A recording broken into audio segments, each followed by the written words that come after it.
I was accepted into a prestigious university with top honors, but my parents wanted to sever all ties with me on the spot. They even tried to snatch the acceptance letter from my hands. However, I didn't hesitate for a second. I agreed to sever the relationship without a second thought. The reason was simple. In my past life, I was lying in a hospital bed, with no one to sign my surgery papers. I watched helplessly as the doctors pulled out my breathing tube and turned off the heart monitor. In the end, I suffocated and died in the middle of the night. My parents and brother, all they cared about was fighting over my inheritance. They didn't even want to sign the papers for my surgery. Now that I've been reborn, I swear I will make them pay for what they did. Chapter 1. How heartless can you be, George? How can you treat your brother like this? He's your real brother. A middle-aged woman's angry shouting snapped me out of my daze. Suddenly, my mind cleared, and I saw the dilapidated cement house in front of me. The place was empty, with nothing on the walls except for a few old Chinese New Year paintings, which was the only decoration in the house. Seeing this, the most painful memory I had been trying to avoid suddenly resurfaced. This was the summer when I was 18. That day, I had received my admission letter to one of the best universities in the country. I was overjoyed and stuffed the letter into my pocket, rushing home to show it to my parents. I thought that with this letter, they would be proud of me. At least, that's what I thought. But when I got home, my parents were only happy for 2 seconds before sighing deeply. They exchanged a glance, and then my mother spoke up first. George, you know your brother didn't do well on his exams. Your father and I know that you've done well. So, since you're capable, why don't you give the acceptance letter to Martin so he can go to school instead? Martin and I are twins, and we look alike. If you didn't know us well, you wouldn't be able to tell us apart. Because of this, we often got confused by the neighbors and classmates. It was for this very reason that my parents suggested I give up my place in university. I asked in disbelief, wait, are you asking me to give my acceptance letter to Martin so he can go to school? My mother sighed. The family situation isn't good. You need to think about the family, not just yourself. I asked, so what about me? Should I repeat a year? My mother replied, we don't have money to send you to school again. I've already found a job for you. There's a construction site in the county starting tomorrow. Go work there and earn some tuition for your brother.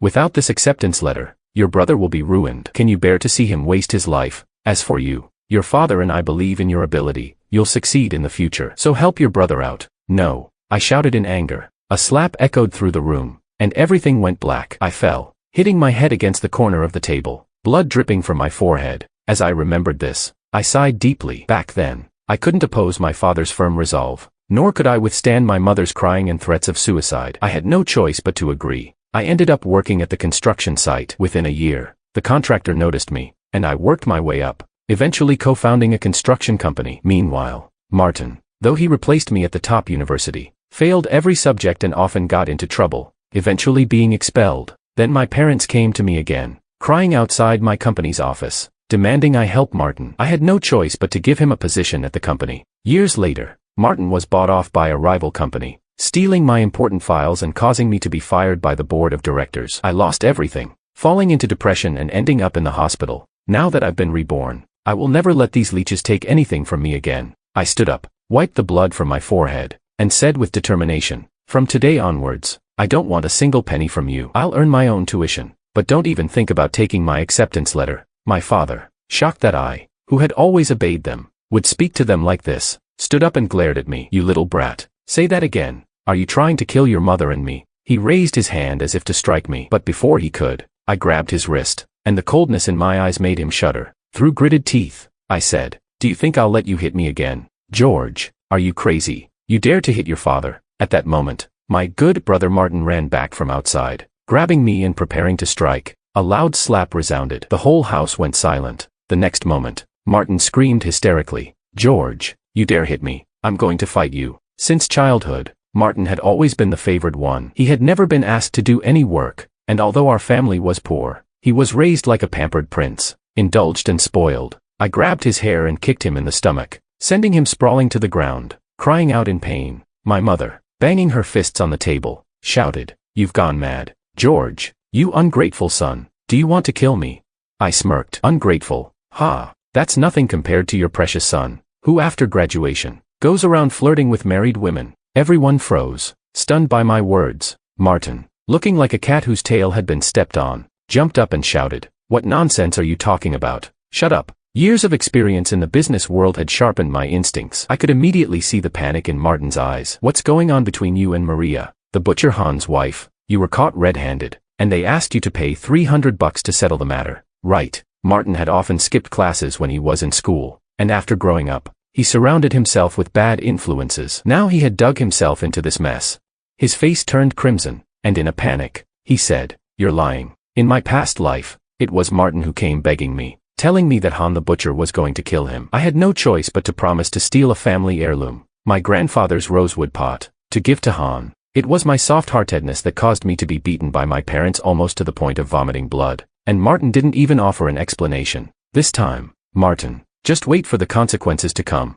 My father snapped. "Martin, what's going on? Is your brother making things up?" Martin immediately replied, "Dad, George is lying. I was just hanging out outside, but I would never do something like that." My father turned to me and said, "I knew you were up to no good. You think I'll believe you, even if your brother is useless? You shouldn't be accusing him." I sneered, "We'll see if they'll come knocking on the door." At that moment, a commotion came from outside. Several strong men, some wielding iron rods, others with kitchen knives, were already at the door, glaring at us. Chapter 2, Outside. I could hear the shouting. "Come out here, you little brat. You've got some nerve. Quickly pay up. Come out here. Don't be a coward. Hurry up." The voices outside grew louder, and only then did my parents realize that the situation might not be a joke. My mother, in a panic, said, "What should we do? This brat really did cause trouble outside." Martin, already terrified, his legs trembling, said, "Mom, Dad, please help me. They want $300. If we can't pay, they'll kill me." When my parents heard the price, their faces immediately turned pale. $300 was no small amount in this day and age. Even if they emptied out all their savings, it wouldn't be enough. Boom. There was a loud crash, and the iron gate at the front of the house was kicked open. The lock, sliced by a kitchen knife, was thrown onto the ground. Han, the butcher, stormed in with his men, a greedy look on his face. He shouted, "Everyone, get out here, otherwise, I'll report you to the security team." My father quickly rushed out to meet him. After all, it was his son who caused the mess, and if this blew up, his future would be ruined. He said, "Big brothers, let's talk it out, don't be angry." My father was smiling obsequiously, bowing to speak with them. Han, the butcher, spat on him, grabbed his shirt, and threw him to the ground. "What's there to talk about? It's your son who caused this mess. Hurry up and get the money." My mother, frantic, rushed to help my father up and asked, "Honey, are you okay?" She turned to Han, the butcher, and said, "We don't have that much money right now. Please give us some time. Once our eldest son starts working, we'll pay you." But the next moment, I sneered and said, "Brother Han, there's a saying, the debtor must be found. Martin is the one who caused this. Let him take responsibility. If he can't pay, you should go to his parents. This has nothing to do with me. You agree, right?" Han looked at me for a moment and then said solemnly, "I'm just a roughman, but I've always respected educated people like you. You're a good kid with good grades. Everyone around here knows it. You'll definitely succeed in the future. I won't make things hard for you. Just go about your business." I nodded. "Thank you, Brother Han." I was about to turn and leave. My mother shouted, "George, you heartless beast, how dare you leave?" I turned back and coldly swept my gaze over them. "I'm telling you now, we're severing ties from now on. I'm no longer a member of the Wong family." Han gave me a thumbs up. "You're really different from that little bastard Martin. You've got guts. I've always said, the Wongs have no real father or mother. George, you've suffered in that family." I turned and left. Han pointed at Martin. "Boy, didn't you say there's a rosewood antique in your house? Hurry up and bring it out. Let's call it even." Martin, terrified, collapsed onto the ground. He stammered, "We don't have it. Even if we did, we won't give it to you." My father saw that I was really going to leave and panicked. In a fit of rage, he suddenly became bold and rushed toward Han, grabbing the kitchen knife from his hand and charging toward me, shouting, "You little brat, try leaving again." I turned around just in time to see my father standing in front of me, the cold blade raised, about to strike my neck. But I only sneered. I turned and kicked hard. My father suddenly felt a sharp pain in his abdomen, and his body was sent flying backward. I watched as he struggled on the ground, but I felt no emotion. In my past life, once I started my business, I found a professional coach to teach me self-defense, including kickboxing. My father's strength was no match for me. Holding his stomach, my father, in shock, pointed at me. "Unfilial son, how dare you strike your father? Don't you fear lightning striking you down?" I sneered. People from the older generation love to use threats like, "Lightning will strike you," to control their children. How laughable. They're useless themselves, yet they expect the heavens to help them. Why should the heavens listen to them? My eyes swept across everyone present, those holding weapons, Martin, and my mother. They were all stunned and didn't dare to help my father up. Without a word, I turned and walked away. The shouting from Han and the men continued inside. I knew that the Wang family either had to bring out the family heirloom to cover Martin's mess, or they would have to pretend they never had a son. As for me, the most important thing now was to find a place to settle and start earning money. My grades were excellent, and with my acceptance into a prestigious university, I would receive scholarships. But even without tuition, the living expenses in a big city were astronomical. I called my friend, David. David's family runs a small restaurant. He and I had been friends since childhood, and sometimes, I even stayed at his place. I trusted David completely. The little money I had saved up, I kept with him. Since my parents would always rummage through my things, there was no way I could keep money on my own. When David heard that I had left home, he was shocked. After all, I was usually the soft one, the kind who could be easily controlled. How could I have confronted my family like this? He said, "Where are you now? You're not thinking of doing something stupid, are you? If you don't have anywhere to go, come to me." I rubbed my temples. Indeed, if I didn't go to David's place, I had nowhere else to go. I wasn't going to be polite. I took the bus and went straight to David's house. When I arrived in an old neighborhood, I got off the bus and saw David waiting for me at the alley entrance. When David saw me, he was thrilled and waved excitedly. "Hey, over here." I crossed the street and walked up to him. "What are you doing here? Aren't you supposed to be helping your parents at the restaurant?" "Ah, I told them you'd be coming tonight, so they came back early to cook," he replied. I was a little surprised. Didn't they care about the business? But I knew David's parents were kind-hearted and very welcoming. Although David didn't do well in school, his parents were always understanding and just wanted him to be happy. As David led me inside, he asked, "So, you really aren't going back?" I replied quietly, "Yeah, I've had enough." David patted me on the shoulder. Before long, I arrived at David's house. David casually opened the door and shouted inside, "Mom, Dad, I've got George."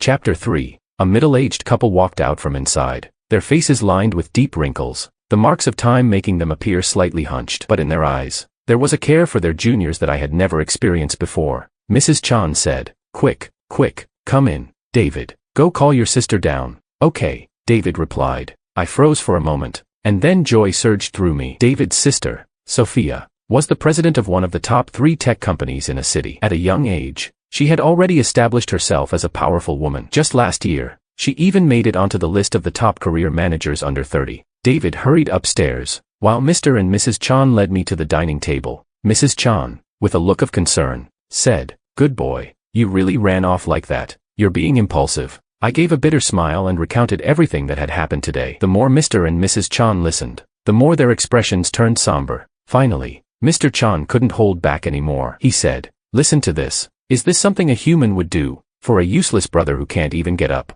you're sacrificing your future. It's utterly unreasonable." I sighed. I couldn't stay there anymore. I'm planning to go to a city quickly and find a job, make some money for my tuition. At that moment, a soft voice suddenly came from downstairs. "Who's looking for a job?" Everyone looked up the stairs, and what appeared first were a pair of fair, slender legs. Then, a woman wrapped in a silk nightgown, with a slim and elegant figure, descended before me, a woman whose beauty could only be described as angelic. It was David's sister, Sophia. She was known as the beauty of the area. As soon as Mrs. Chan saw Sophia, she slapped her forehead and said, "Oh yes, how could I forget? Sophia works in a city. George, you can look for a part-time job with her." Sophia walked up to the table, sizing me up. She pursed her lips and said, "Just in time. My assistant just quit. You can come work for me temporarily." I responded, "Okay." I needed money right now, so I seized any opportunity. Plus, this job was perfect. Not only was my boss a beautiful female president, but it also offered a chance to expand my network, something that was invaluable in the business world. Given my past life's experience,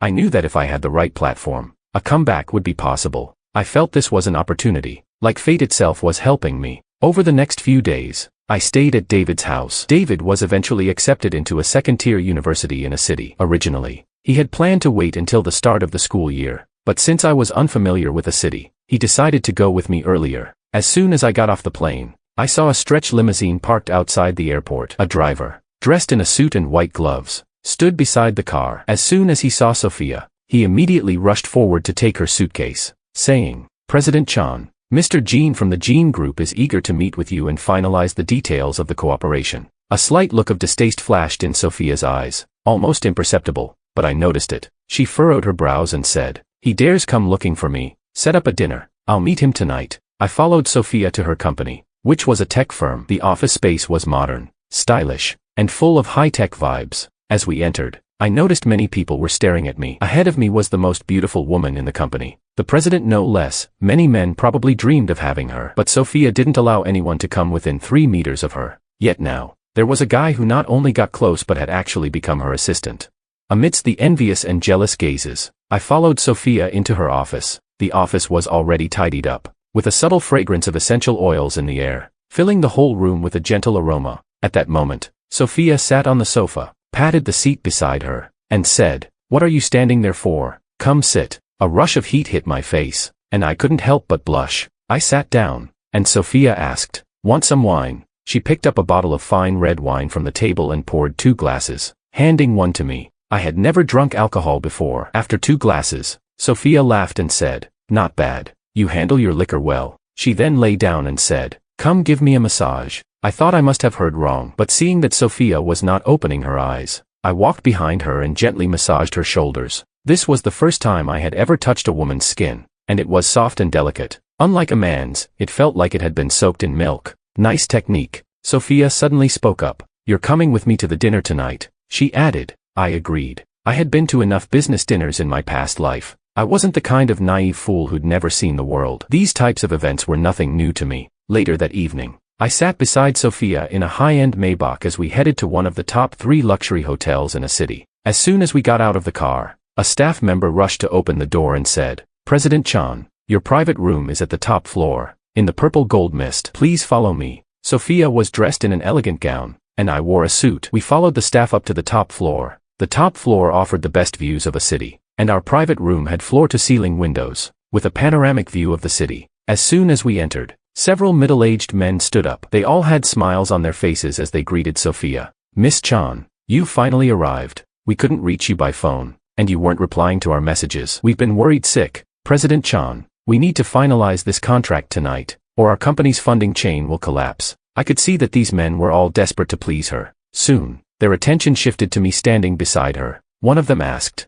"Hey, President Chan, did you change assistants? This guy looks pretty young. He seems like a college student." Another man said, "Why does he look so familiar?" Chapter 4. "Hey, isn't this the top scorer from the college entrance exam in XX province this year?" Another person chimed in, "I remember now. Yes, I have a relative whose child took the exam this year, and they shared the good news in the family group. There's a photo of this kid in there." A few of the business owners gathered around, casting appreciative looks in my direction. They said, "This young man is really smart. If only our son were half as capable as him." "Yeah. Are you interested in interning at my company? I'll pay you as if you're a regular employee." I was surrounded, and while Sophia didn't show much on her face, she was stunned. She hadn't expected George to be so impressive, and he had kept it all under wraps. She thought he would be overwhelmed by the situation, but to her surprise, he handled the business crowd with ease. Sophia even began to wonder if she had been mistaken. George seemed more like a CEO than she did. During the dinner, the main figure, Mr. Jean, began speaking. "President Chan, our group has invested over $1 billion in this tech project. If you sign, we can launch it immediately." Sophia smiled lightly and responded, "Mr. Jean, your concept is indeed great, but I've heard that your company is facing a financial crisis. You haven't paid your employees for 3 months, and now you're emptying your pockets for this project. Do you expect us to clean up your mess?"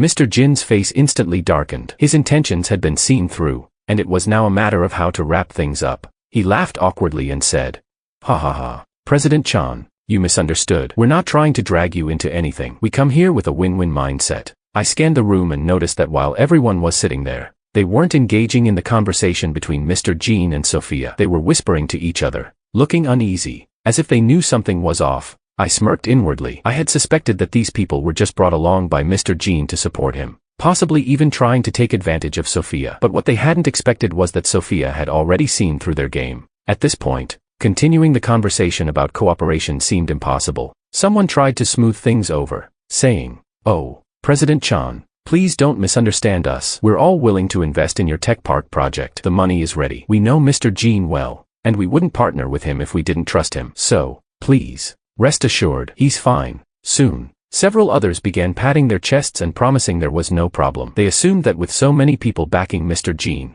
Sophia would surely sign and go along with the deal. If she didn't sign, it wouldn't just be about their cooperation, it would be a matter of Sophia offending so many businesses. This was more of a persuasion tactic, even a subtle threat. If it had been someone else, they might have backed down. But Sophia was no ordinary person. She had been in the business world for 7 or 8 years and knew how to handle situations like this. No small tricks would intimidate her. But just as she was about to speak, I, who had been silent the entire time, decided to speak up. Since that's the case, why don't we invite a third-party auditing firm to conduct an audit of all the companies involved in this project, and make the audit results public to all our partners? By doing this, everyone will feel assured. If not, it will seem like there's something to hide. I believe no one will reject a transparent audit like this, right? As soon as I finished speaking, the faces of the people in the room turned even darker. They exchanged uneasy glances but no one spoke. Sophia looked at me, surprised. This move wasn't exactly typical business practice. After all, no company would willingly open its books for an audit just for a contract. But to her surprise, this tactic worked. It had effectively intimidated the people in the room. I said, "Everyone, are you dissatisfied with our suggestion? We're only trying to ensure the sincerity of the cooperation." I pretended not to understand, putting on a clueless act. Someone finally couldn't hold back and said, "Hey, George, how can you say that? Do you not trust us?" One by one, others started chiming in. Yeah, we're all law-abiding citizens. How can you say something like that?" Another person added, "Exactly, we just wanted to see how things go with President Chan and Mr. Jean. We didn't expect you to be so suspicious of us." President Chan, is this your opinion? If so, we have nothing more to say. Let's just end it here. There's no point in continuing. Why should we keep trying if it's not going to work? The group began to stir and move towards the door. They had been watching Sophia and me closely, expecting us to panic when they left. But to their surprise, the more commotion they made, the calmer we appeared. Now, they had to wonder if their intentions had been completely exposed. As they were about to leave, Mr. Jean suddenly spun around and said with a sneer, "I'll tell you this, if you won't cooperate, then don't come crawling back later."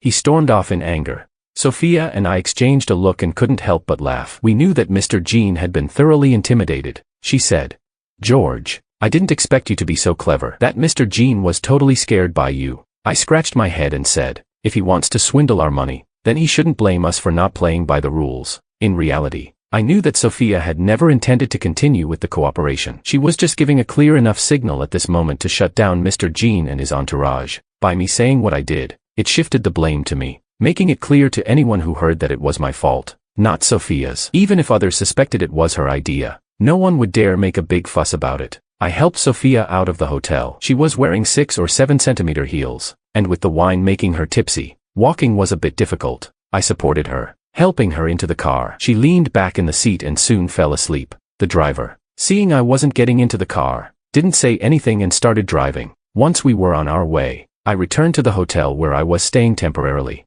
Now, I needed to find a place to settle in a city. Chapter 5. I knew that the housing prices in a city were high, but when I actually started looking for a place, I still underestimated the rent. I'm currently staying in a youth hostel, but it's not a long-term solution, as it's too far from both the school and Sophia's company. I needed to find a place that was close to the company but also wouldn't interfere with my classes. The apartments that met these criteria were almost all in the city center, and the locations were excellent. Looking at my meager savings, I felt really squeezed. But I didn't give up. I thought of all those great entrepreneurs, who wasn't once a nobody, climbing step by step to become a giant in their field. Even if I wasn't aiming to match those top tycoons, I could at least hold myself accountable. In the end, I found a small studio apartment just 3 streets away from Sophia's company. After some negotiation, I managed to get it for 3,000 yuan a month. I calculated my salary as an assistant, along with my savings, and figured that as long as I kept things frugal, I could manage and settle down in this city. With the housing issue sorted, the next thing on my agenda was the start of the semester. David procrastinated until the school term was about to start before arriving. I had assumed that Sophia would arrange a luxurious apartment for him, but to my surprise, she had him stay in the dormitory. David waved his hand dismissively. "I've gotten used to it. My sister just doesn't like me much. She says it's to train me." I sighed. Honestly, that might not be because she doesn't like him. It could just be a way of teaching him. Only those who have climbed from the bottom know how much effort and skill it takes to reach a higher level. Many people only see the shiny surface of success and envy it, but they rarely notice the hard work behind it. That's why successful people usually don't share their success with others.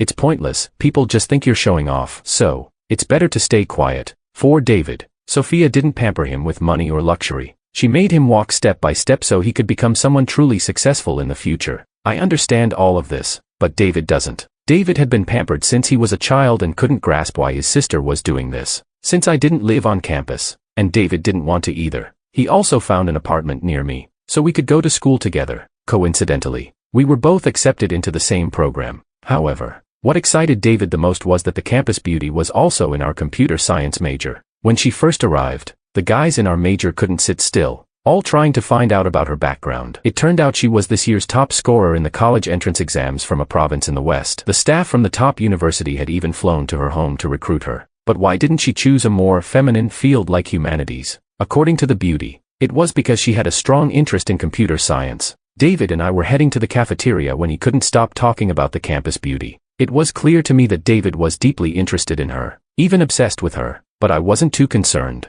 Having the experience of my past life, I knew that right now, the most important thing for me was to focus on building my career. As I was zoning out, David suddenly slapped me on the shoulder and said, "Quick, look over there." I followed the direction of his finger and saw the famous campus beauty right in front of us, and her gaze was locked on me.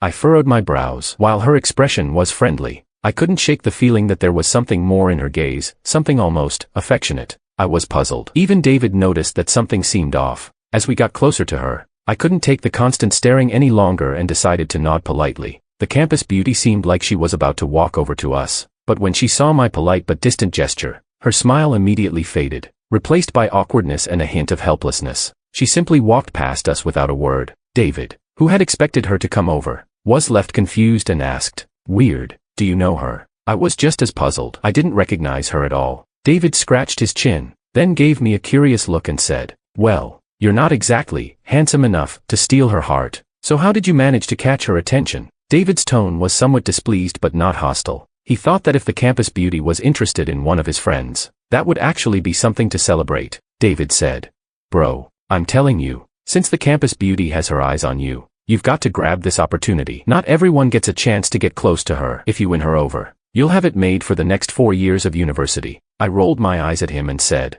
"Just because someone smiles at you, does that mean they like you? If I smiled at you, would you want to call me your godfather?" David punched me playfully and laughed. "Ha ha ha. If you want to be my godfather, at least treat me to a month's worth of meals." We both laughed as we walked toward the cafeteria, unaware that at that moment, as the campus beauty walked by, she looked back at me. Her expression seemed somewhat melancholic, and she quietly asked herself, "Does he really not recognize me?" It was lunchtime, so the cafeteria was packed with people. I topped up my meal card, grabbed my food, and sat down across from David. David suddenly said, "Hey, do you know our department is holding a coding competition? I heard that if you make it to the top 3, you get to go straight to the national coding contest." I didn't know about this. My information wasn't as up-to-date as David's. David went on, "The prize for winning this competition is 100,000 yuan, and having a prestigious contest on your resume will definitely give you an edge when applying for high-paying jobs." Just then, I noticed a poster on the wall, and David grabbed it, ripping it off and handing it to me. I said, "Isn't this poster everywhere?" David replied, "Yeah, it's everywhere. You're just noticing it now." Chapter 6. I glanced at the poster, and seeing that the organizing bodies were industry authorities, it was clear that this competition had a high level of prestige. I had been learning coding in my spare time outside of school. Though not many people knew about it, David was one of the few who did. Among those who knew, they all thought I had a natural talent for it. Looking at the poster, I was definitely tempted. When I got home, I opened my laptop and began designing my project. The preliminary round was an open competition where participants were required to design a shopping software for a supermarket, based on their own strengths. This wasn't a difficult program to create, but the challenge lay in tailoring it to the supermarket's specific needs, and then making it both simple to use and aesthetically pleasing. There were no clear-cut standards for judging, so while there was a lot of creative freedom, the scoring could vary widely. However, I didn't let that discourage me. I carefully analyzed some of the most commonly used software on the market, looking at their strengths and weaknesses, and quickly came up with a plan. A week later was the freshman welcome event. The department had booked the entire auditorium for the evening, with plans to host a Western-style dinner. Everyone could choose their own dance partner. I wasn't interested in this at all, so I asked my counselor if I could skip it, wanting to dedicate my time to the upcoming competition. However, the counselor simply gave me a glance and said that this was a group event, and I could only skip it if I had a sick note.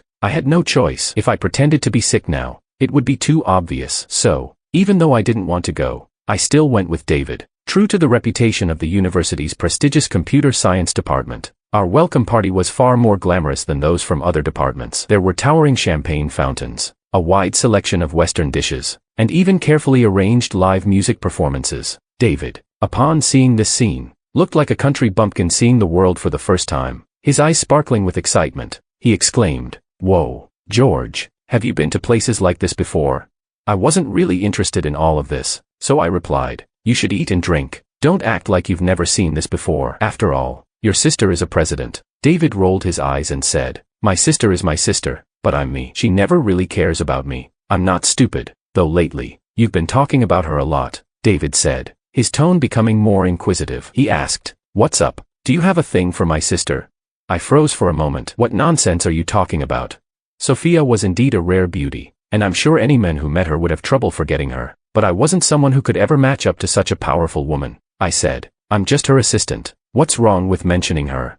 David didn't overthink it and figured my response made sense. Just before the dinner started, a few people who stood out entered, their hair dyed in striking colors, wearing large, eccentric necklaces, some even with cigarettes dangling from their mouths. The leader of the group spotted me and walked right up. He looked me up and down and, with a mocking look, said, "I heard you signed up for the national coding competition. What kind of courage do you have? A poor kid like you." David, about to snap back, was immediately stopped by me. I recognized these people. They were a few rich second-generation students from the department, all with some background, but they spent their time goofing off, and some of them had even been in trouble with the law several times. These kinds of people didn't concern me as long as they didn't mess with my core interests. Let them have their verbal jabs. I knew that right now I didn't have the strength or background to clash with these entitled young men from a city. Fighting with them would do me no good. I said, "The competition is based on skill. If you think you can do it, then the winner will naturally be you." I looked him in the eye, delivering my words confidently. As more people gathered around to watch, many were hoping to see me embarrassed. Someone shouted, "George, how did you manage to mess with Ito? Haha. You're in for trouble. Ito, come teach him a lesson. Does he really think he belongs at this dinner? He's lowering our level." The crowd's taunting grew louder, but I didn't react. I kept my composure, refusing to let my emotions show. This Makoto, who was the son of the vice president of the university, had little brains but wielded power because of his father. He could pretty much do whatever he wanted in the school.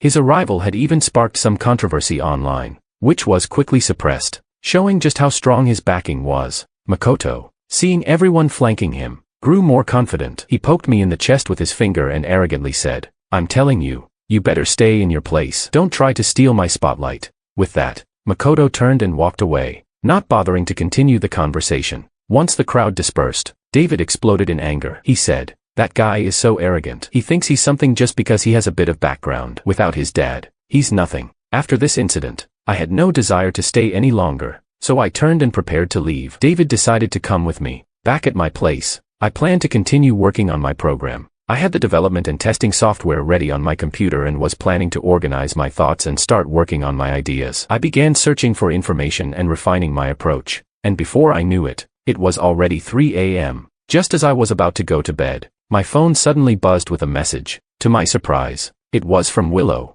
the campus beauty. Willow had found my contact in the class group and sent a friend request. I didn't think much of it at the time, since she was just a classmate, so I accepted. I didn't expect her to want to chat, thinking it was just a polite gesture since we were classmates. Willow's message read, "George, don't take what happened today to heart." I thought for a moment it was probably about what happened at the dinner, but honestly, I hadn't really been bothered by it. So, I replied, "It's nothing." Willow quickly replied, asking, "It's so late, you're still up?" I replied, "I'm preparing for the competition." And just like that, we ended up talking about software development. I was surprised to find out that Willow was actually very knowledgeable about software development. She even knew about several magazines, journals, and websites that I had never heard of before. She asked, "I have some internal resources from top developers. Would you be interested?" Chapter 7. When I saw Willow's message, I was instantly intrigued. I replied, "Okay, thank you. I could really use these." I didn't hesitate. These resources were exactly what I needed, and since she had them, I'd take advantage of the opportunity. She responded, "Most of these materials are in paper form. If you need them, we could meet up at a time that works for you. We can also discuss anything you're uncertain about." As she typed that, Willow was nervously wondering if she had phrased everything correctly, worrying whether she might have made George feel uncomfortable. She anxiously stared at her phone, waiting for his reply. After a long while, George finally replied with a simple "okay." She responded, "How about we meet tomorrow afternoon at 3 o'clock in the library?"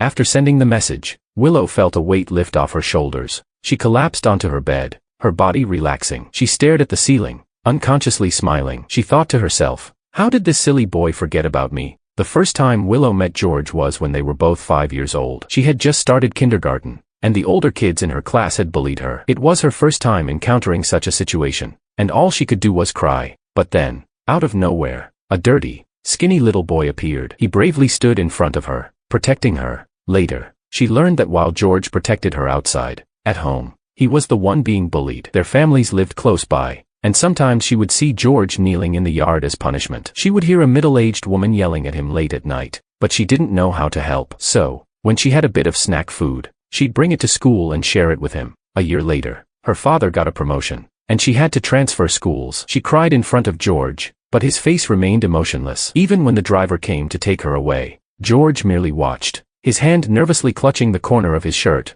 At the time, she didn't understand what that meant, but as she grew older, she began to understand that George's stoic demeanor came from the pain of his past. She realized that George's trauma had shaped him into someone who never fought for anything, someone who had grown up hiding his emotions. By the time she fully understood all this, she hadn't seen George in years, and she didn't even know if they'd ever meet again. However, when she applied to this university, she saw George's name again. So, she gave up her plan to attend medical school and chose computer science instead, becoming classmates with him. She knew that if she didn't make a move, even in the same school, there was a good chance she wouldn't have the chance to interact with George. The next afternoon, Willow arrived at the library early. The university library was large, and she found a quiet spot by the window. She ordered 2 cups of coffee and sent George the exact location. George quickly replied with a "okay." Willow knew that George wouldn't back out. Although they hadn't seen each other in years, she remembered everything about their time together as children. I arrived at the library and sat down in front of her, maintaining my usual calm demeanor, one that hid all emotions. I awkwardly greeted her. Hello. This was the first time I'd ever met a girl outside of school like this, especially in a library. Isn't this where couples usually go on dates?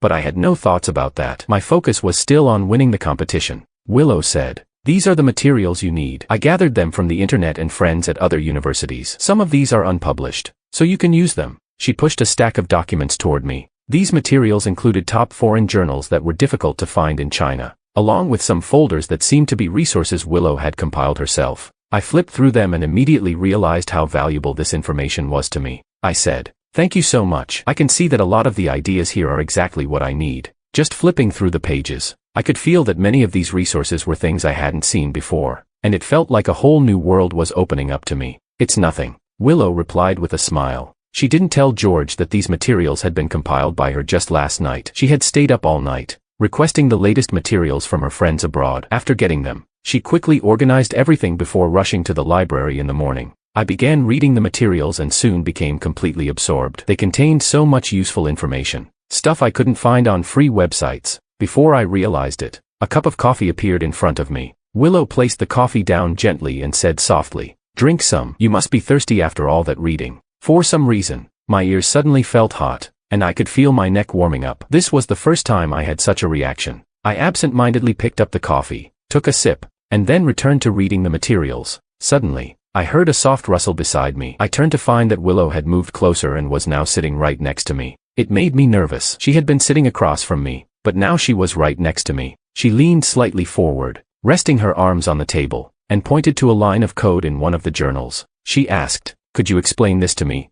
Her voice was gentle, and there was something about it that made me feel strangely affected, as if it carried a special kind of magic. I replied, "Sure." I glanced at the lines of code and began explaining it to Willow. Without realizing it, the space between us grew smaller. The air in the room felt warmer, and I could feel a slight sweat on my cheek. Willow giggled and said, "It's not even that hot. Why are you sweating?"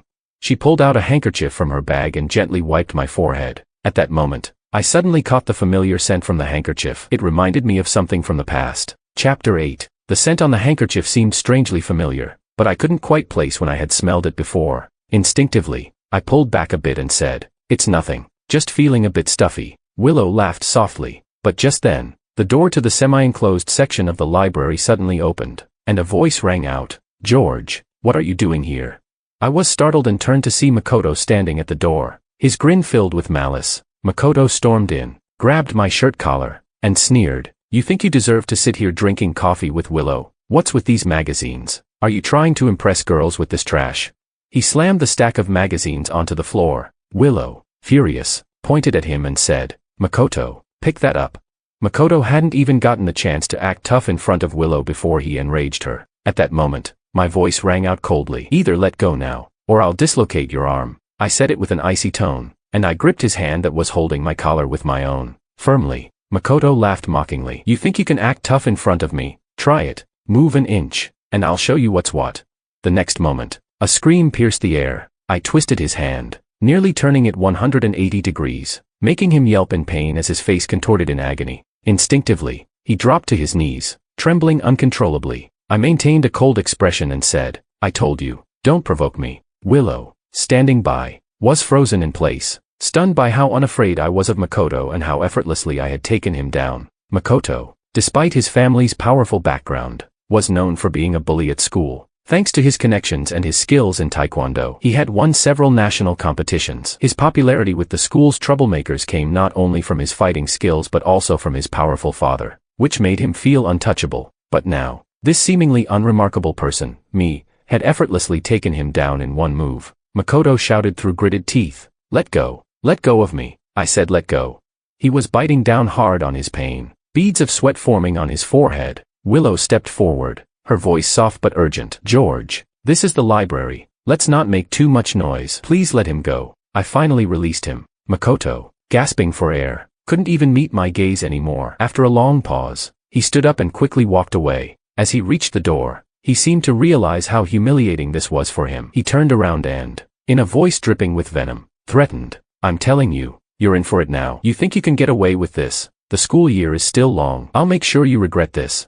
He had warned me before, but now, his threats seemed meaningless, especially after the public embarrassment I had caused him in front of Willow. Makoto stormed off, furious, while I stood there, feeling a mix of disdain and indifference. Honestly, I didn't want to engage with someone like him. It wasn't worth it. But now, after repeatedly provoking me and even trying to physically harm me, I had no choice but to defend myself. Despite his imposing figure and the fact that he seemed physically stronger, I could see through his facade. I knew he was hollow inside. I could tell that his confidence came from his background, but in a real confrontation, I knew I had the advantage. I had grown up doing manual labor, working on construction sites, building up my strength, which gave me the physical edge over him. Makoto was a rich, spoiled second-generation kid who spent his time partying, and he had no idea what real hard work was. I had held back earlier, but if I had used all my strength, I could have easily broken a couple of his bones with a single punch. After Makoto left, Willow finally spoke, cautiously sitting down next to me, still a little shaken. "George, I didn't expect you to be so strong. You even beat someone like Makoto." I casually flexed my wrist and replied, "It's nothing. Just grew up getting into fights." Willow seemed to believe me. She knew that George had always been getting into fights as a child, but not because he wanted trouble. He had been the one getting bullied. She knew that deep down, George was a good person, but he had never had anyone to protect him, so he learned to protect himself. I bent down and picked up the magazines that had been thrown on the floor, resuming my work. By the time evening came, we had finally formulated the basic structure for our design. When we left the library, it had already gotten dark. The students who lived on campus were packing up and heading back to their dorms, while we, who didn't stay on campus, were free to leave. Outside, I asked, "Where do you live? I'll give you a ride." Willow replied, "Rose Avenue. Is it on your way?"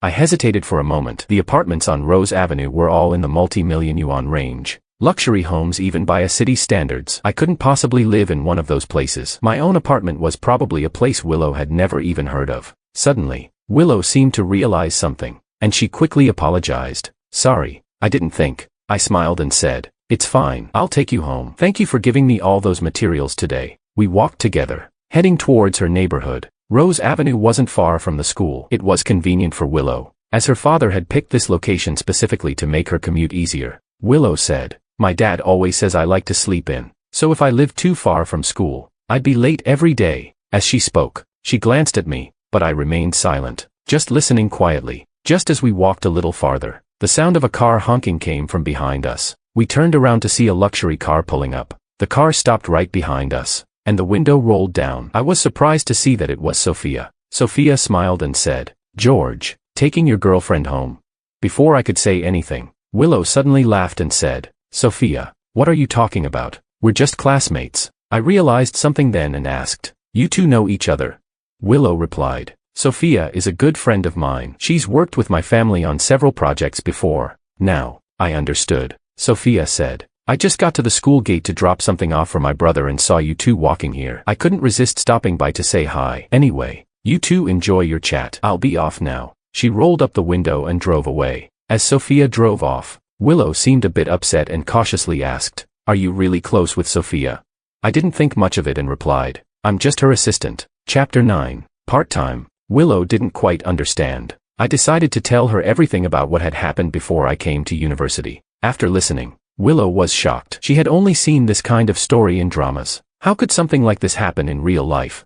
But the truth was, it had happened to me. She asked, "So you're working part-time for her, just to make money?" I nodded. "That's right. The cost of living in a city is really high. Even though I have a scholarship, it's not enough to cover everything. So I work part-time as her assistant on weekends." Willow sighed in relief. After all, Sophia was incredibly beautiful. Any man would find her incredibly attractive. Although Sophia was about 10 years older than me, men from all walks of life, from university students to successful professionals, were drawn to her. Unfortunately, Sophia's standards were extremely high, and no one could seem to catch her eye. The only person who seemed to give her trouble was her little brother, David. At this point, I sensed that Willow might have some other thoughts, but I didn't think much of it and casually asked, "Do you have something else in mind?" Willow thought for a moment that I had seen through her, but she just smiled and said, "You know, Sophia is not only beautiful but also very feminine. She must be the type of girl you guys like the most, right?" I subconsciously nodded. Sophia was indeed beautiful. She exuded the perfect mix of intellect and gentleness at the right age. It's the kind of allure that's hard for any man to resist. "She is indeed beautiful," I replied without thinking.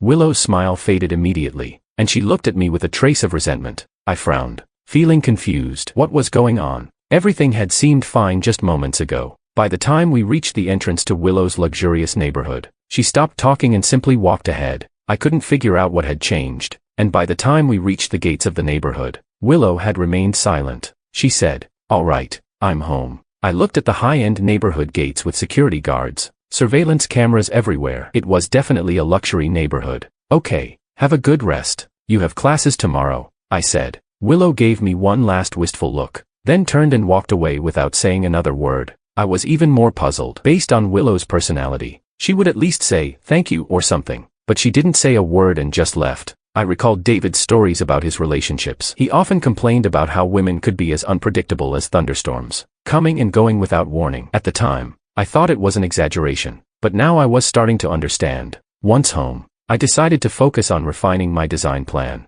Willow had given me many suggestions that night, and her meticulous nature had helped me come up with several feasible ideas. I spent the entire night refining my work, and by about 4 a.m., I had finished. I packaged everything up and sent it to her with a message. "Take a look at this. We can discuss it more in the library tomorrow. This is your hard work too." She didn't reply, and I didn't think much of it. I grabbed a quick bite and went to bed. When I woke up at 8 a.m. to head to class, I saw I had an unread message. It was from Willow. She replied, "Okay, let's meet after class in the library." I felt a warmth in my chest and didn't know why, but suddenly, I felt happy. When I entered the classroom, I sat next to David, who immediately said, "I saw Makoto this morning with a few of his friends, some shady guys, walking into the school." I raised an eyebrow. "How do you know I fought with him yesterday?" David looked shocked. "You didn't know? Makoto's been telling everyone in the freshman group that he'll make sure you're kicked out of the school." I opened the freshman group chat, something I usually ignored, but David had added me to it. I scrolled through and found Makoto's message. He was trying to save face, only saying that I had provoked him, without mentioning the actual fight. I chuckled. This fool is trying to downplay it, turning being beaten into just provoking him. David seemed confused. "You're talking like you single-handedly beat him up." I turned and looked at him. "What? Do you think I couldn't handle him?" Before David could respond, there was a sudden commotion at the classroom door. Everyone turned to see what was going on. Makoto, along with several young men who looked to be in their early 20s, entered the room. They were glaring at everyone, and they didn't look like students. David grabbed my arm and shook it. "Quick, look, they really came for you. Can you see? They're all staring at you." I noticed, but I wasn't going to make a scene here. Makoto didn't directly approach me or cause a ruckus, likely because everyone had smartphones. If something happened, it could be recorded and uploaded online, which wouldn't be easy to brush off, even with his father's influence. They sat a few rows away from me, still glaring at me, making sure to keep their eyes on my every move. David asked, "What do we do now?" "I'm getting nervous," I answered. "Why are you nervous?" "They're after me, not you." David got agitated and said, "How can I leave you like this? I'm a loyal friend." I can't just abandon you. I laughed. Don't worry, they wouldn't dare do anything here. If they do, things will get out of hand quickly. David seemed to calm down, and then suggested, then don't go out these next few days. Talk to the counselor and maybe they can set you up with a bed in the dorm for a few nights. I smiled and didn't answer. Staying in the dorm wouldn't help. Once the lights went out, no one would know who was Makoto's lackey and who wasn't. Besides, hiding wouldn't solve anything. It needed to be dealt with. When class ended, I told David I was going to see the counselor. He assumed I had taken his advice, so he relaxed and didn't come with me. Just as I was about to leave the classroom, Willow suddenly came up behind me. George, where are you going? Chapter 10. Willow looked at me with concern in her eyes, but she didn't ask any more questions. I said, I'll handle it. I knew Willow was going to ask about Makoto bringing people to the school today, but this was my personal matter, and I didn't want to drag anyone else into it. However, Willow clearly wasn't ready to let it go. At that moment, students started leaving the classroom in small groups. Makoto and his entourage walked out of the classroom and headed straight toward us. Instinctively, I stepped in front of Willow, protecting her. Willow felt a warmth in her chest at the sight. She thought to herself, he's still like when we were kids, always protecting me. We expected things to escalate into a fight, but to my surprise, Makoto reached me, said nothing, gave a sinister smile, and turned around to walk away. The people with him didn't engage either. Although their glares were filled with malice, they didn't make a move. Willow was completely confused. She asked, what happened? Did they just come to intimidate you? I knew that wasn't the case. This was simply a provocation. If I acted, they would have a reason to retaliate, and if I didn't act, Makoto would have had his moment of power and would have gained some face, all while putting psychological pressure on me. Either way, it worked in his favor, but I couldn't let Willow know this. I said, it's fine. They probably just came to scare me. Just avoid them in the future. Willow frowned, clearly upset. He started it, and now he's warning you. That's unreasonable. I didn't want to discuss this further with Willow. I just wanted to leave, but then she suddenly said, let's go to the library. I was taken aback. Why was she still willing to follow me to the library after everything that happened? Was she really not scared by the earlier scene? She asked, what's wrong? You're not planning to settle things with Makoto, are you? Her keen senses picked up on my intentions. Realizing I wouldn't be leaving today, I decided to go to the library with Willow, so she wouldn't get suspicious. Once we got there, I was surprised to see that Willow had already improved upon the plan we worked on the night before. Our content was much more refined now, which was a huge help to me. I decided to jump right in and start coding. By the evening, I had quickly established a clear framework for the project. Willow was ecstatic. She smiled. You're amazing. Looking at the code I had written, I knew it had taken a lot of effort, but I also knew that Willow had contributed a great deal to it. We locked eyes for a moment, and the atmosphere between us grew increasingly intense in that enclosed space. But I was the first to break the moment. I stood up and said, I have some things to take care of, so I can't walk you back. I'll leave now. I hurriedly packed up my things and left in a rush. I didn't notice the look of disappointment in Willow's eyes. As I left the building, I suddenly noticed Makoto and his group walking out of the library. I narrowed my eyes, immediately sensing something was off. I found a brick in the garden and slipped it into my backpack. I walked toward the school gate, pretending like nothing was wrong. I glanced back a few times, relieved when I saw Willow hadn't followed me yet. When I reached the school gate, I saw Makoto and his crew standing there. They were leaning against a street lamp, and when they saw me, Makoto swaggered forward and waved mockingly. I wasn't afraid. I walked toward them calmly. We reached a spot on the road where the school surveillance cameras couldn't see. Makoto sneered, you're pretty bold. Huh? Hanging out with the campus beauty. Didn't anyone tell you that people like you, from the lower social classes, should know their place? His voice was full of arrogance, and he looked at me with contempt. I smirked and said, with all your money and power, yet the campus beauty doesn't even look at you. Maybe you should be the one who knows your place. The arrogance and disdain on Makoto's face vanished instantly, replaced by a barely contained anger. Having his most embarrassing truth exposed, especially in front of others, made Makoto lose his composure. He didn't waste any more words and immediately ordered his men, take him down. As they lunged at me, I kicked Makoto in the chest. He crashed to the ground with a loud thud. While his gang was still frozen in shock, I pulled out the brick from my bag and took slow, deliberate steps toward them. The once cocky group fell silent, too scared to say a word. As I moved closer, they started retreating. Even Makoto, gritting his teeth in pain, scrambled to his feet with the help of his friends, backing away from me. I said coldly, stay away from me from now on. I'm not someone you want to mess with. If you keep provoking me, I'll make you regret it. With that, I tossed the brick at their feet. The fear in their eyes was evident as they quickly turned and fled. I watched them run off, feeling a mixture of frustration and resignation. I grabbed my bag and dusted it off, ready to leave, but just as I turned around, I saw Willow standing behind me. I froze. She wasn't too close, just standing by the roadside, her eyes filled with concern and something else I couldn't quite place. A flood of memories rushed over me. It reminded me of a time when, after a fight, there had been another girl standing behind me, looking at me with those same anxious,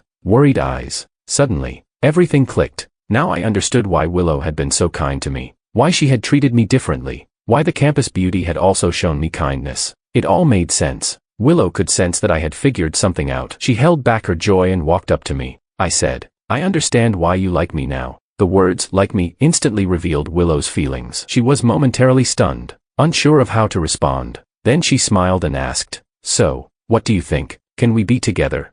I didn't hesitate. I stepped forward and hugged Willow. Willow froze for a moment, but the next second, a wave of joy surged through her, and she hugged me back tightly. That night, I still walked Willow home. This time, she didn't just turn and walk away. Instead, she said, "You have to win this competition." I nodded, my expression calm but firm. "I will." Chapter 11. Although I was now officially with Willow, I didn't let myself get distracted by the relationship. The competition was approaching fast, and I still needed to finish developing my software. Meanwhile, David was feeling sorry for himself, thinking I had disappeared because Makoto had taken me out. He had no idea I was spending all my time in the library with Willow after class. Despite the immense difficulty we were facing with the project, Willow and I were managing quite well. Our technical skills were far above the average. One day, Willow looked concerned and said, "I heard Makoto has recruited some gold medal winners from international competitions, and his father even arranged for a few professor-level experts to help him." I had suspected this from the start,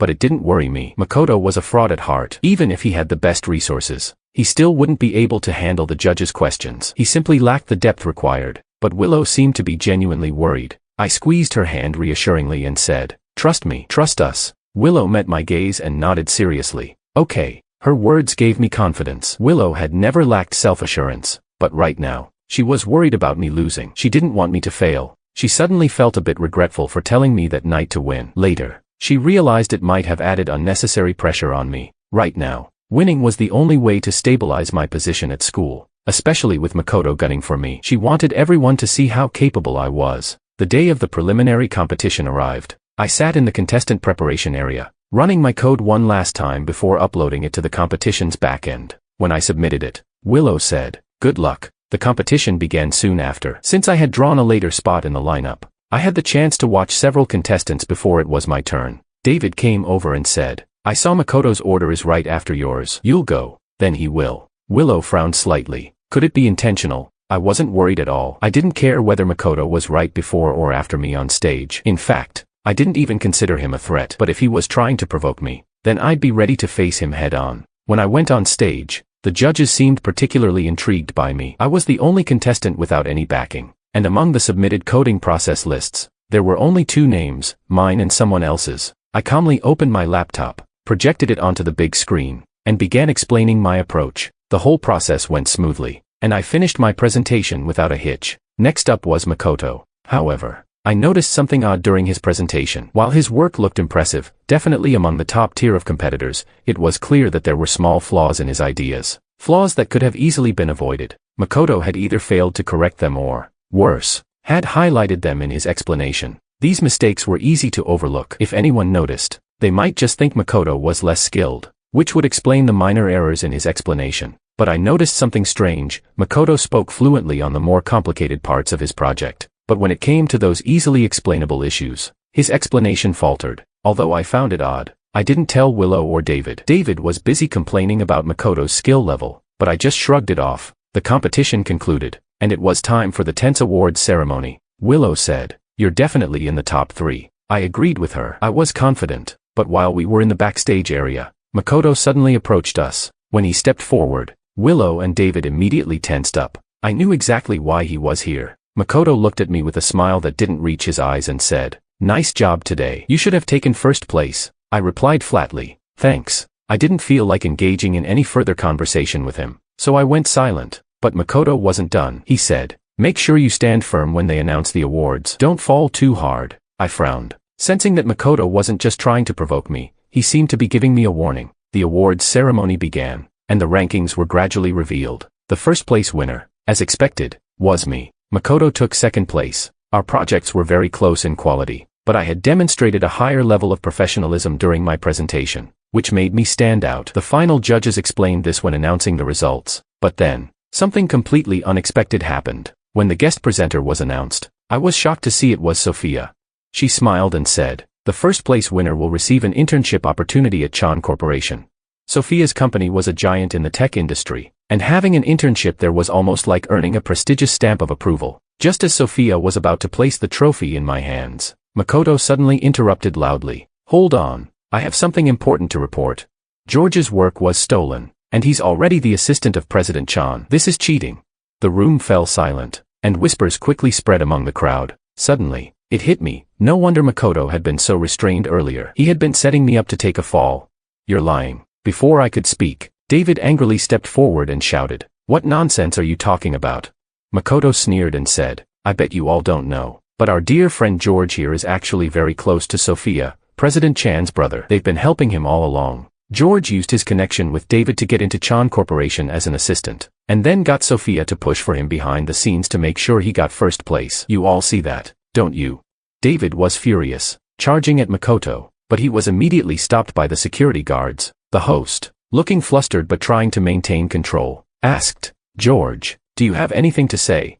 Chapter 12. I had realized long before Makoto walked in that he was fully prepared. He had dug up everything about my connection with Sophia's company and had crafted a story that seemed airtight. No one would be able to poke holes in it. If he stirred up enough emotions, it would be easy to frame me for cheating. Sophia, standing by, subtly shook her head, signaling me to stay calm. Having spent years navigating the business world, Sophia could easily see through Makoto's tactics. She was most worried that, in my fiery temper, I might rush into a confrontation and make things worse. If I reacted angrily, it would give them the perfect reason to accuse me. I understood what she was thinking and gave her a reassuring glance. I stepped forward, speaking calmly. "In that case, why don't we let Makoto finish his statement? I'm not in a hurry to rebut. I'm sure he's done his homework, or else he wouldn't be bringing these accusations in front of everyone." I even gestured toward Makoto, inviting him to speak. Makoto, thinking I was on the verge of collapsing, couldn't resist the urge to step forward. He thought I was simply struggling, about to be humiliated in front of everyone. He walked to the center of the room and announced loudly, "Maybe you won't believe me, but I have witnesses who can prove George is nothing but a shameless thief with no morals." Makoto gave a subtle nod to someone in the audience, and suddenly, my parents walked out. This was the first time they had ever been in a place like this, and they looked a bit out of place. I could see the calculating look in their eyes as they scanned the room. Behind them was Martin, who grinned when he saw me. My mother took the microphone, and Makoto whispered something to her. Then she began to sob dramatically, addressing the audience. "Students, judges, I'm ashamed to say I gave birth to such a son.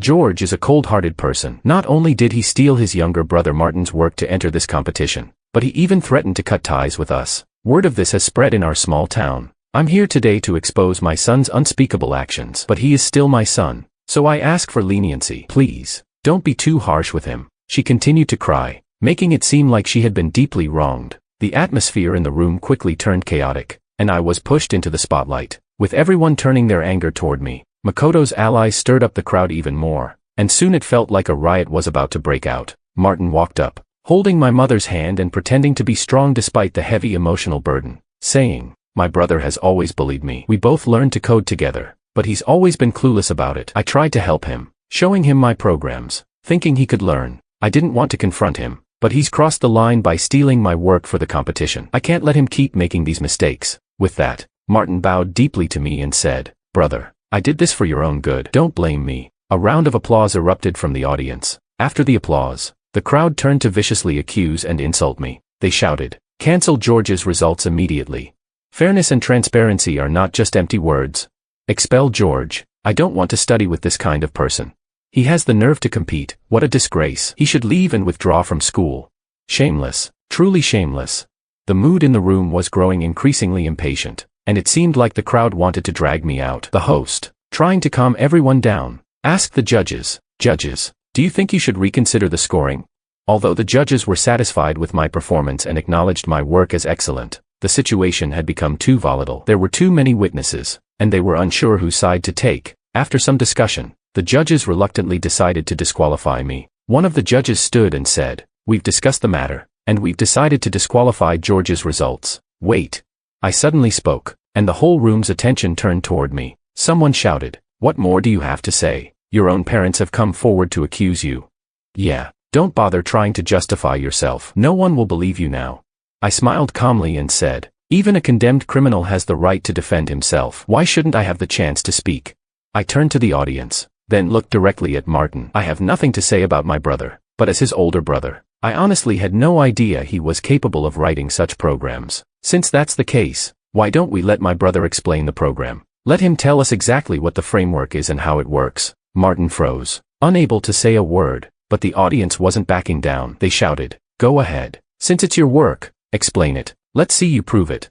"That's right. You can do it. Don't worry. What's yours is yours. No one can take it from you." At this moment, Makoto stepped in and said, "You already introduced the program yourself. Since you're the developer, shouldn't Martin be able to explain it better than you? Stop wasting everyone's time. Just confess and save yourself some trouble." Seeing that the situation was slipping away, my mother hurriedly chimed in, "George, you've been bullying your brother since you were a child, and now you're publicly attacking him. How could you be so malicious? You're a heartless, ungrateful child."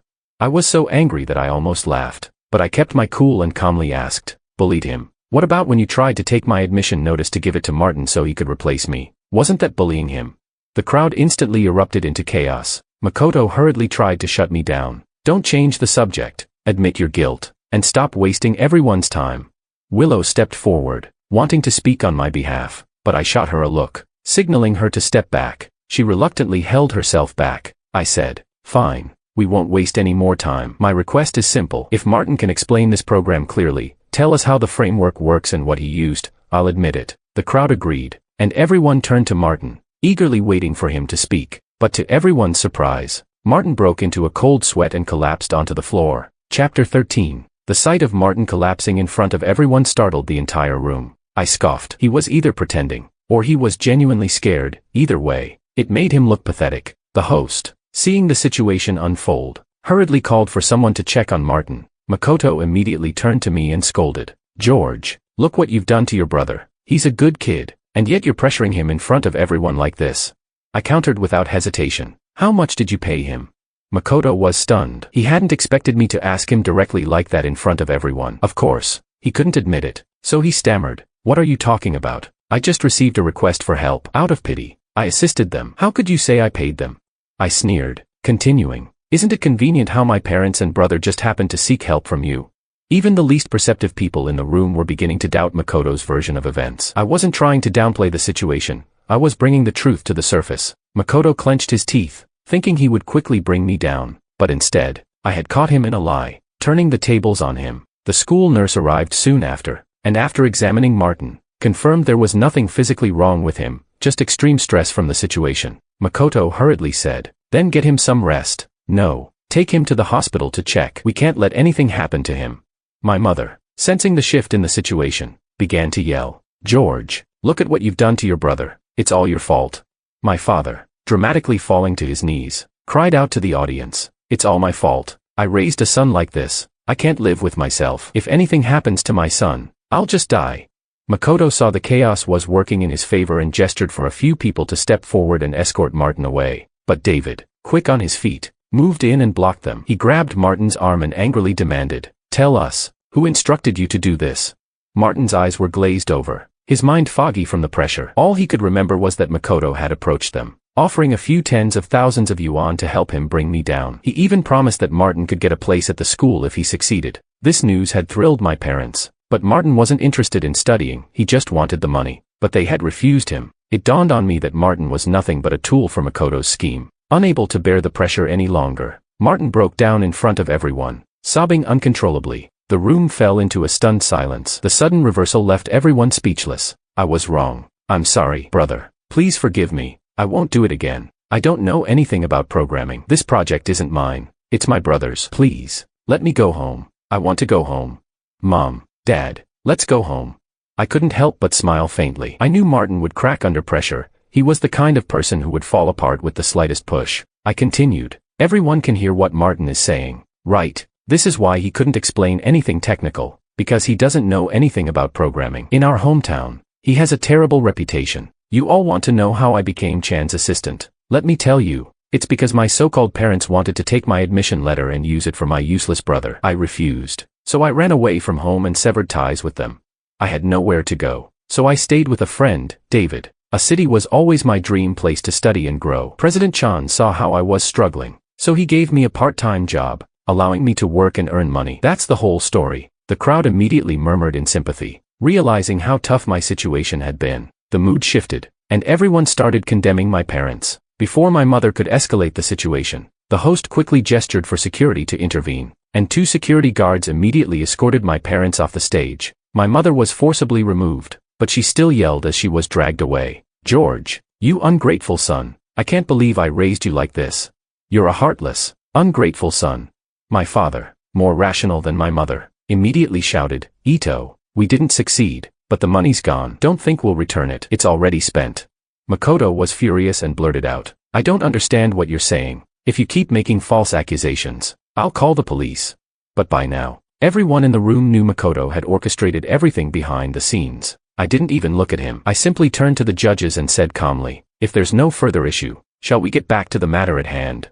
The judges, now snapping out of their shock, began discussing the situation. After a long deliberation, the same judge who had been interrupted earlier stood up. "We, the judges, have decided to keep the original rankings as they are but disqualify Makoto's score. The following contestants will move up 1 place. The contestant who came in 4th was ecstatic, jumping up in celebration. Makoto, infuriated, threw his microphone down and charged at me. Just as he swung his fist, I didn't move. I stood there, calm. In the next second, I executed a perfect shoulder throw and slammed him to the ground. The news of my first-place victory spread throughout the school, but I didn't celebrate wildly. Instead, I went out for dinner with Sophia, David, and Willow. I chose a decent restaurant, though the meal cost almost 2 months' worth of my salary. But I gritted my teeth and booked a table anyway. When we arrived, seeing the upscale setting, David immediately joked, all right, I'm treating you to a meal today. George, you almost scared me to death earlier."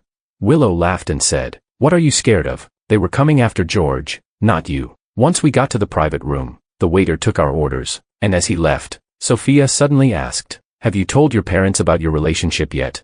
Chapter 14. Though the question seemed directed at both of us, Sophia's eyes were fixed on Willow. I clearly had nothing to discuss. It was Willow who had the more significant concerns. The Liu family was well known in a city, with Willow's father enjoying a meteoric rise in his career, making him one of the most influential figures around. Naturally, all eyes were on him, and by extension, on Willow's every move. The idea of the Liu family's daughter dating someone was bound to attract attention, and with my background, I was nothing worth discussing. Before Willow had the chance to speak, her phone rang. Willow immediately opened her phone to see it was her father calling. Liu's father was a busy man and only reached out when there was something serious. She quickly answered the call and left the room. I furrowed my brows slightly. Sophia turned to me, sensing my discomfort. "George, Liu uncle isn't the type to judge based on status. Even if he disagrees with you and Willow being together, he wouldn't make things difficult for you." David patted me on the back with a smile. "I trust you, George. I have a great eye for people, and I know you're the right guy." I wasn't in the mood for jokes,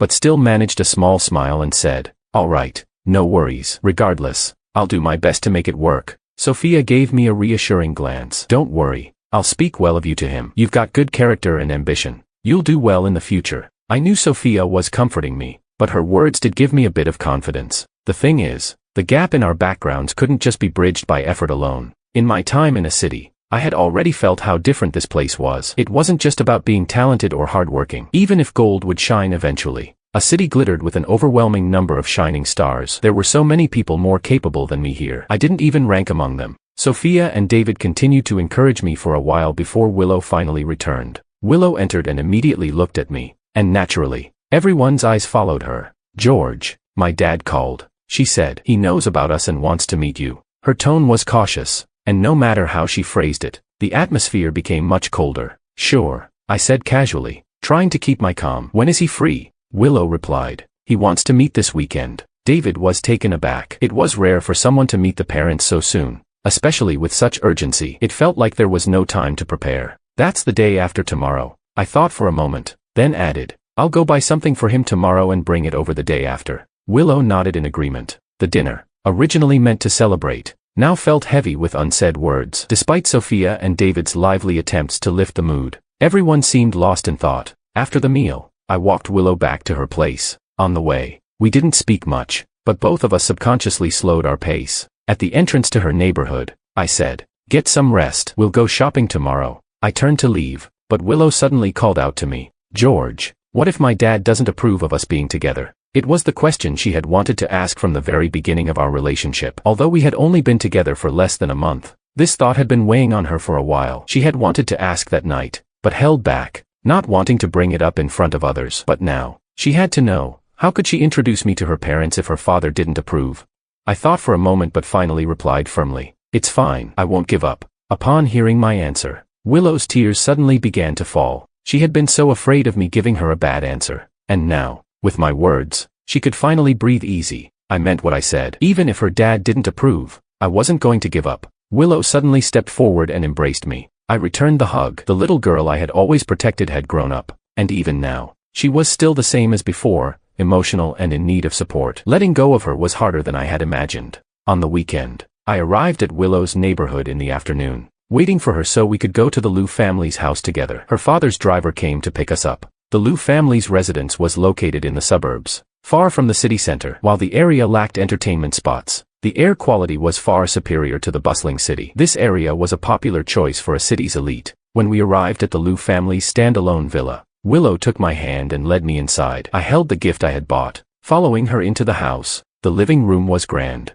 with a distinguished-looking couple sitting on the couch. "Dad, Mom, I've brought George back," Willow said. Liu father glanced at me before I stepped forward, placing the gift in front of them. "Good evening, Uncle and Aunt. I'm George, Willow's classmate," I said respectfully. "Sit down," Liu father replied calmly, his voice heavy with authority. Liu mother smiled at me gracefully. After a while, the conversation shifted to my family. I didn't shy away from sharing the truth about my situation, explaining everything honestly. I had expected this to be a setback, but surprisingly, Willow's father relaxed his previously tense expression as he listened. When I finished, I concluded, "Please don't worry. I've severed ties with my family. I won't let Willow suffer because of them." Willow's father suddenly chuckled. "You're a very naive kid." Willow was taken aback. "Dad, what do you mean by that? He's just being honest with you." He waved his hand at her to stay quiet, then turned to me and said, "I already knew about your family situation. The reason I asked today was to see how you would respond. I didn't expect you to be so open about everything." I remained composed and replied, "I don't carry that as a burden. As the saying goes, he who is entrusted with a great task will endure hardship. That's just the way it is." His gaze softened with a hint of appreciation. "All right then," he said. "We'll treat this as a simple first meeting. I've heard you're about to compete in a national competition. If you win, we can talk about marriage." Chapter 15. Willow was stunned. Marriage?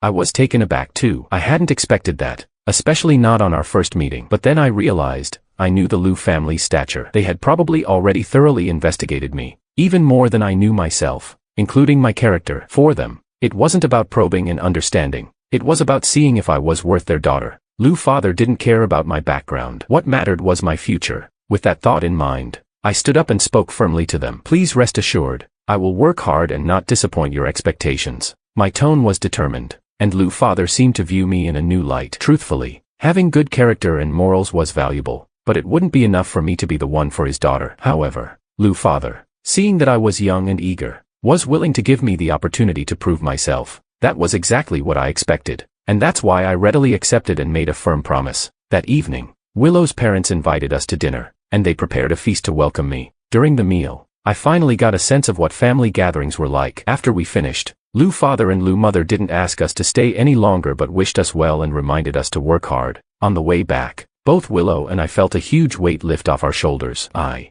especially, felt a great sense of relief. Willow's father's reaction had completely caught me off guard. I had originally thought he might throw the gifts I brought into the trash, scold me, and kick me out. But instead, he had been understanding and accommodating. But now I also knew my shortcomings. The difference between Willow and me was still vast. I knew that Willow wasn't the spoiled daughter of a rich family. She was capable enough to achieve greatness on her own, even without her family's influence. And I, too, had to keep pushing forward to become a better person, regardless of the circumstances. When I dropped Willow off at her neighborhood entrance, she hugged me on her own initiative. After a long moment, she reluctantly let go. Just then, I lowered my head and kissed Willow. She was startled at first. Then her whole body tensed up before finally relaxing and accepting it. "I'll do my best," I whispered. Willow, gazing at the serious George in front of her, felt warmth spread through her heart. She knew she had made the right choice. George was still the boy who would charge ahead for her, just like when they were kids. 6 months later, the national coding competition was held in a city. I brought my project to the competition venue, and David was beyond excited. At first,